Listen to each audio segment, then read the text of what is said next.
उपमुख्यमंत्री एकनाथ शिंदे यांच्या उपस्थितीत स्वामित्व योजनेच्या प्रॉपर्टी कार्डचं वितरण. ठाणे जिल्ह्यातील जिल्हा नियोजन समितीच्या सभागृहात उपमुख्यमंत्री एकनाथ शिंदे यांच्या उपस्थितीत स्वामित्व योजनेच्या प्रॉपर्टी कार्डचं वितरण कार्यक्रमाचं आयोजन करण्यात आलं.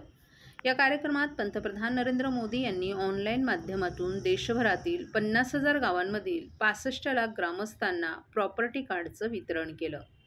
उपमुख्यमंत्री शिंदे यांनी आपल्या भाषणात हा दिवस महाराष्ट्र आणि देशासाठी ऐतिहासिक असल्याचं सांगितलं. स्वामित्व योजनेमुळे जागेची हद्द, घरांची हद्द आणि सीमांकन याबद्दलचे वाद संपुष्टात येतील, तसंच प्रत्येकाला मालकी हक्क मिळेल, तसं त्यांनी नमूद केलं. प्रॉपर्टी कार्डमुळे नागरिकांना बँक कर्ज मिळवणंही सुलभ होईल आणि अनेकांनी या सुविधेचा वापर करून व्यवसाय सुरू केले.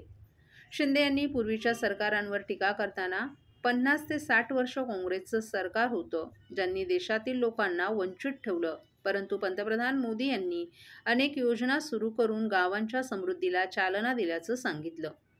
गाव समृद्ध झालं की देश समृद्ध होतो, म्हणून देशाचा विकास गावांपासून सुरू करायला हवा, असंही त्यांनी अधोरेखित केलं. स्वामित्व योजना लोकांसाठी संजीवनी ठरेल अशी अपेक्षाही शिंदे यांनी व्यक्त केली.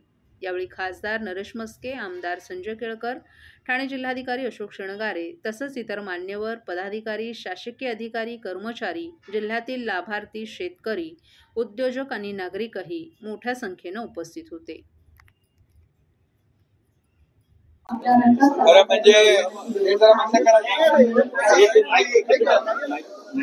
आजचा दिवस फक्त महाराष्ट्रासाठी नाही, देशभरातल्या लोकांसाठी ऐतिहासिक आहे.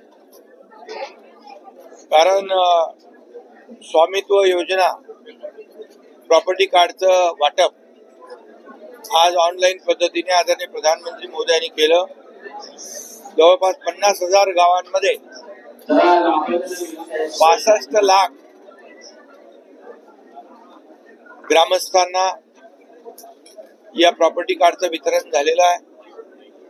आणि यामध्ये आपल्या जागेची, आपल्या घराची हद्द, सीमांकन या बाबतीमध्ये वादविवाद नेहमी असायचे, ते आज संपुष्टात येतील. आणि त्याचबरोबर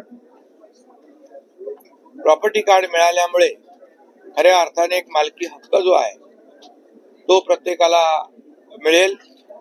आणि अनेक जे लाभार्थी आहेत त्यांनी देखील आपल्या मनोगतांमधून सांगितलं, एखादा व्यवसाय करायचा असेल तर लोन मिळत नव्हतं, आणि त्यामध्ये या प्रॉपर्टी कार्डमुळे अनेक लोकांनी लोन घेतलं, आपले व्यवसाय सुरू केले आणि त्यामध्ये खूप मोठ्या प्रमाणावर प्रगती केलेली आहे. त्यामुळे हे स्वामित्व योजना जी आहे, प्रॉपर्टी कार्ड वाटप, ही अतिशय ऐतिहासिक योजना आहे. आणि खरं म्हणजे गेल्या अनेक वर्षापासून यापूर्वीच करायला पाहिजे होती, परंतु 50-60 वर्ष जे काँग्रेस सरकार होतं त्यांनी या देशातल्या लोकांना वंचित ठेवलं. परंतु 2014 पासून आदरणीय प्रधानमंत्री मोदीजी आल्यानंतर त्यांनी अनेक योजना सुरू केल्या आणि 2022 मध्ये या योजनेचा देखील सुरुवात केली आणि आज त्याला मूर्तरूप या ठिकाणी आलेलं आहे.